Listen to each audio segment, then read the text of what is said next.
Now that we have Arnhem in our grasp, Kampfgruppe Lehr can focus on delaying and disorganizing the 30th Corps' advancement up Highway 69. Dutch intelligence indicates a set of British HQs has been established in Valkenswaard since we last defeated them there. We will cut off the heads of British command and let them bathe in their own bitter blood, sending any remaining enemy forces into total disarray.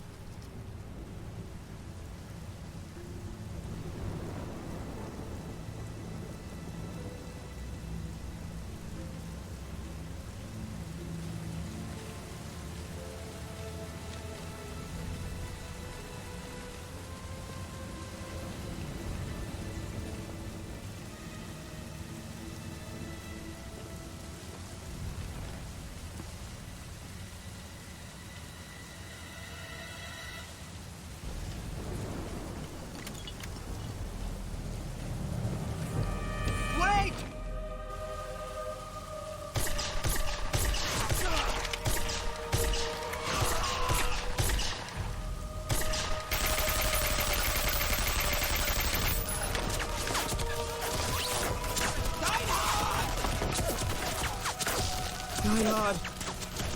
Father gave you a good brain. Now use it!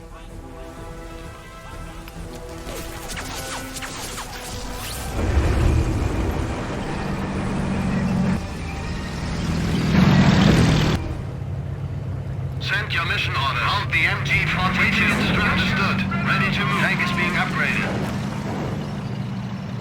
Big Jagdpanther reporting. Taking heavy fire!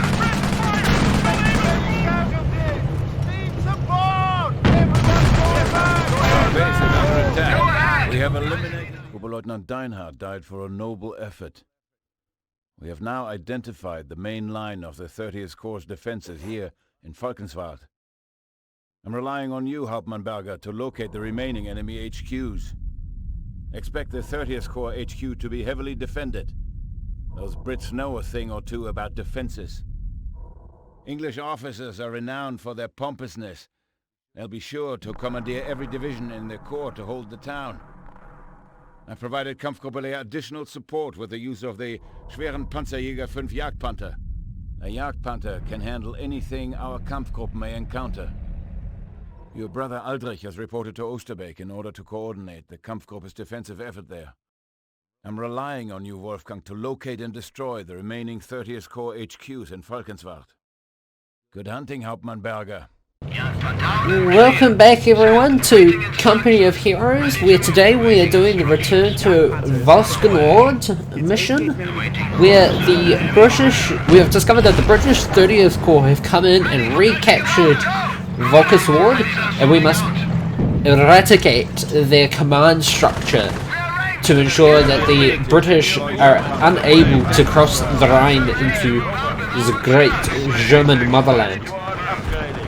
We have access to the Jagdpanther and Hitzer tank destroyers. Of course, we have access to two of them, although technically speaking we are only allowed one. There isn't actually a lot to talk about. I mean, like, to start with, it is very much just a move in, take them all out, and ensure that they don't really do. Well, first of all, ensure that they don't destroy either of the Jagdpanthers, but also make sure that they don't destroy our base right off the bat. This mission, I think I had to do 2 or 3 times.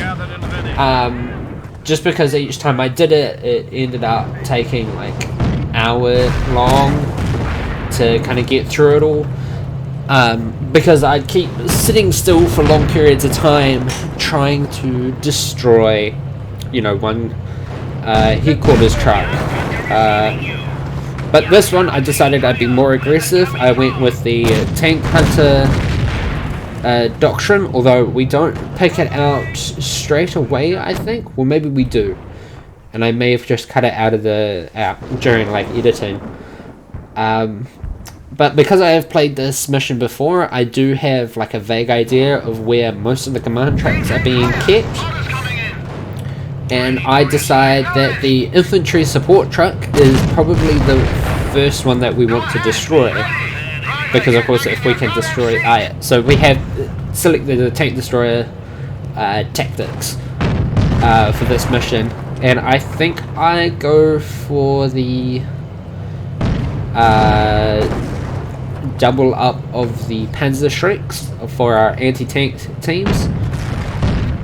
No, sorry, I go for tank awareness first, because that allows my infantry units to spot enemy tanks, will kind of like detect enemy tanks, you know, obviously using their hearing, through the fog of war. So we might not be able to see them, but we can kind of get an idea of where their vehicles are on the map, based on their the sound of their engines running. This I think starts off quite slow, just because it's really difficult to get Reinforcements are mustering. off the bat. Like it's really hard to get the mission. Well, it's not hard, but it's one of those missions where you got to get the ball rolling first before you can do much of anything else. So here we are, just kind of setting up our initial tank rush, and we're just going to, like, we really are just going to rush them with our tanks, because the sooner we get the tanks in there suppressing them, particularly with the Panzer IVs going into rapid fire mode, the Yank Panthers come up behind to knock out the enemy Stuart light tank.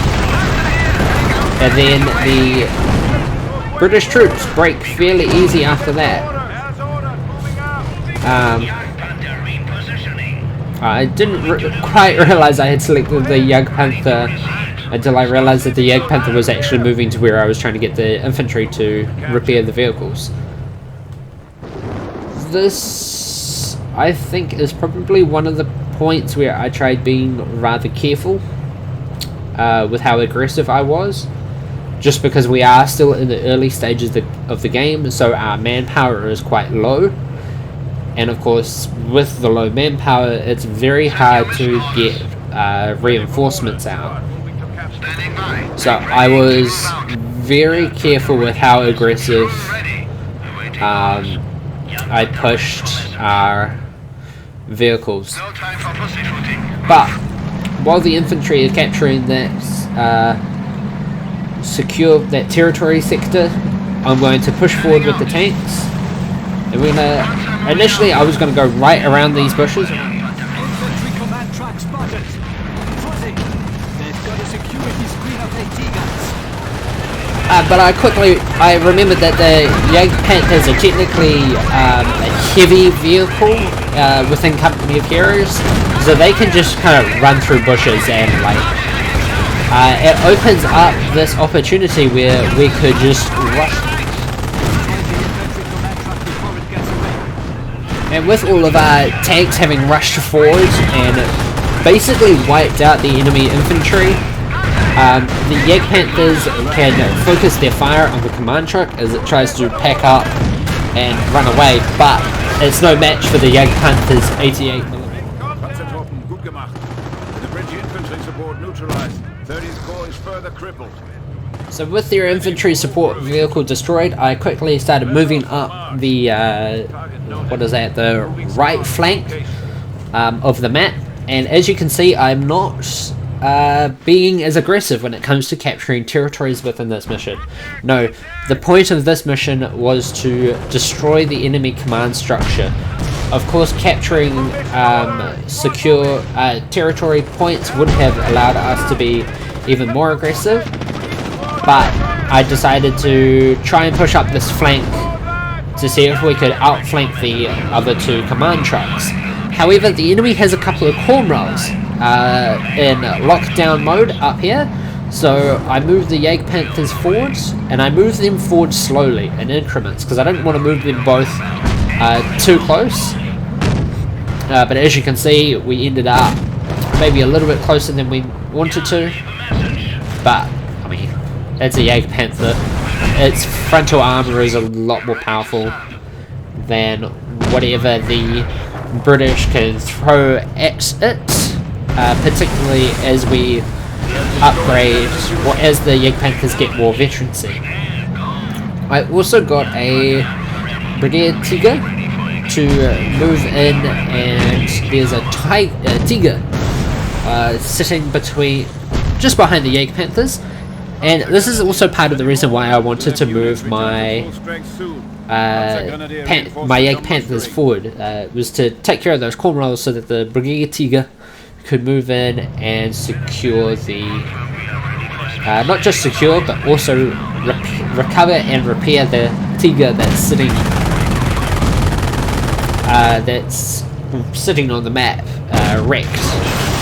And we've also Canadian forces in Arnhem and Oosterbeek by crippling the Allies' convoy there. Take out a number of their canopy and open-top supply trucks. Destroy the convoy. This is like a hot knife to butter. These enemy vehicles fall easily to our weapons. So we have also just unlocked a reward quest, a side objective, which is to destroy 10 open-top open-top trucks or half-tracks to ensure that we break the Allied advances supply further into Holland and closer to the Rhine. With the Tiger repaired, we are going to start moving forward, and we're going to start putting pressure on the enemy's main command truck. However, they do have a security screen around it that we will have to deal with first. So I rush forward with the infantry, knowing that they will be... There's the HQ command truck. Engage it. They've got artillery support covering the area.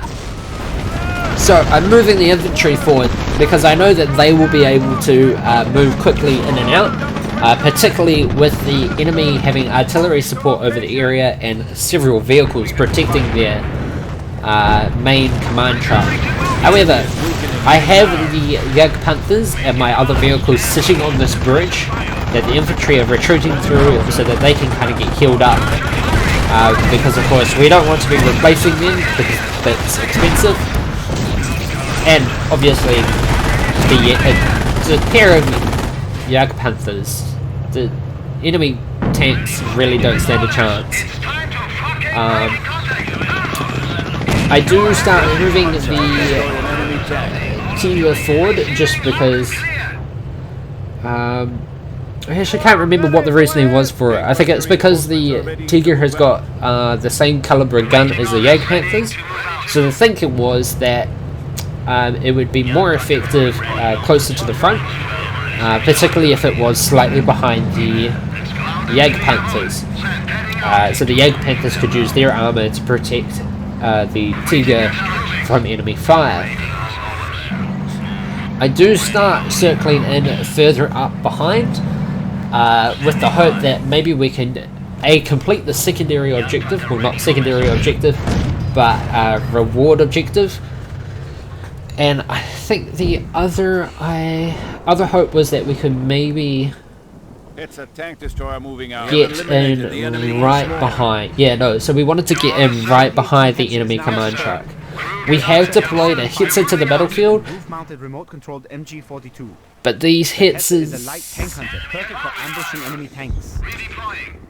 Hitzers I'm not really too, like, they're useful and everything, but to be fair, I wasn't too concerned if they were, you know, like knocked out. I wasn't paying too much attention to them. I have now upgraded both of the Jägerpanthers completely, so they've got 2 levels of offensive. They both have 2 levels of offensive veterancy, and they have a 3rd level of defensive veterancy, which just makes them fire faster and survive a little bit more. I am now moving the infantry in to hopefully clear out some of the enemy defences still surrounding the command truck, but obviously we need to move quickly and ensure that the British don't actually do too much damage. The enemy does have a tank just off screen, I think, assaulting our Tiger, but not too much of a problem at this point. What's more of concern is ensuring that we take out these British infantrymen hiding in their pathetic buildings. When I initially started playing this game, well, not playing this game, but playing this particular mission, I thought that, hey, if we had like a couple of Hummels, we would be able to quite effectively take out the enemy, you know, like you just 3 Hummels, sit back, just constantly drop artillery on the opponent. They're breaking contact. Don't let the HQ command track get away. But of course we've gone with the tank hunter strategy, and we are being a lot more aggressive this time around. As you can see, the 30th Corps we've lost the vehicle. Oh no. That's not a good sign. But I mean, as long as we can keep the Tiger alive, it should not be too much of an issue. We have now upgraded our tanks to... Tanks have now got armor-piercing composite version rounds, which means that they can do a lot more damage if they need to. The repair and recovery Brigade Tiger is moving in to repair the Tiger itself. And their command truck, I don't know what it's doing, but it's gonna get its ass whooped if it's not particularly careful. They're breaking contact. Don't let the HQ command track get away. Be very, very quiet. The British are making a mistake. Honestly, like, if this was a real player, I probably wouldn't. You know, like, you don't want to correct the enemy when they're making a mistake, right? That should take a good bite out of the enemy's command structure. 30th Corps is now set on a course to utter failure. I mean, sending your command truck right into, you know, the enemy's main tank force is probably not the best ideas, even if you have partially crippled it. But we are now moving our main tanks forward in a effort to capture the town square of Valkenswaard. I said it earlier in the episode, but now I can't pronounce it. Our infantry taking care of this last enemy half track. The medal is yours. That should help our boys in Oosterbeek a little. Now to get back to the task at hand. As the commander mentioned, we have destroyed the enemy supply trucks, which means Oosterbeek is now just that extra bit secured. The 30th Corps dare fire their puny anti-tank guns at us, and so we unfortunately do have to teach them a lesson. They also have tanks coming up to try and dissuade us from securing the centre of the town. But not to worry, our tanks have been fighting for a long period of time, and so a lot of them have got the veterancy needed to ensure that they can continue fighting the enemy. Unfortunately, at one point, while trying to destroy or achieve that medal, we did lose I think it was like 2 or 3 of our Panzer Grenadier squads when a half track, or I think it might have just been a truck, ran over an anti-tank mine. So we did have to replace them. However, for the most part, aside from also the Panzer IV, our tanks have actually, or our main forces have actually survived most of this game, which is fairly unusual for me. I think I also mentioned in yesterday's episode the Imperial Diplomacy mission in Battlefront 2. It was one of the first times where I had played a mission and not died at all. So this is definitely interesting, but it is not something that you should see, not something that you should expect more of. It is more of a fluke than anything else. Now, I am deploying another Hitzer, and I think I deployed maybe 2 or 3 Hitzers during the course of this entire battle. Your orders, sir? Yes, sir. But I was pretty liberal with their use, you know, like I'd deploy them, I'd send them on their way, and I'd kind of forget about them. And they would quickly get destroyed because I wasn't paying attention to what they were doing. However, this Hitzer I'm going to be paying a little bit more attention to because he's going to be scouting. It's a very expensive scout, but he will be scouting for the enemy armoured command truck. Which I do have a vague idea of where it is. I think I'm just trying to see if I can find or locate the wreck of the Panther that I saw on the map earlier in this game. Unfortunately, I could not find it, so I decided what we're going to do is we're just going to send this Hitzer in. He's going to spot the enemy command truck, and we will deal with it from there. Enemy armor command truck located. Assemble and engage. Watch for armored support units and anti-tank guns. So we have now located the exact position of the enemy armoured command truck with the Hitzer that we sent in just now. So we are going to deploy the rest of our force. The Hitzer unfortunately doesn't have a very wide firing arc, which leaves it vulnerable to flanking, particularly when it is in lockdown mode or ambush mode. But that's fine, I wasn't expecting that Hitzer to survive long anyway. And Hitzers are actually generally speaking better used in groups. This time around, however, Tank buster reinforcements are mustering. I was trying to finish out this like base from the previous mission, you know, repair it up a little bit. Because realistically speaking, threw the tanks at the enemy and got them to focus down on the armor command truck, and it basically proved to be the end of the enemy. If you are enjoying this series and you want to see more content like it, make sure that you hit that like button and the subscribe button down below and give that notification bell a ring. If you liked this episode, if you liked me being more aggressive in games of Company of Heroes or in RTS games in general, make sure you leave voice that, you know, opinion in the comments down below. And until next time, keep being awesome, everyone, and I'll see you around. Major General, it's done. All British command vehicles have been destroyed. Objective completed and waiting for new orders. Excellent, Wolfgang. With 30th Corps Command eliminated, the remaining forces in the area will be left in total disarray. Your efforts have ensured that British 30th Corps will never set foot across the Rhine. Assemble the troops and relocate to Oosterbeek in support of your brother Aldrich's effort there. Our unit has been upgraded.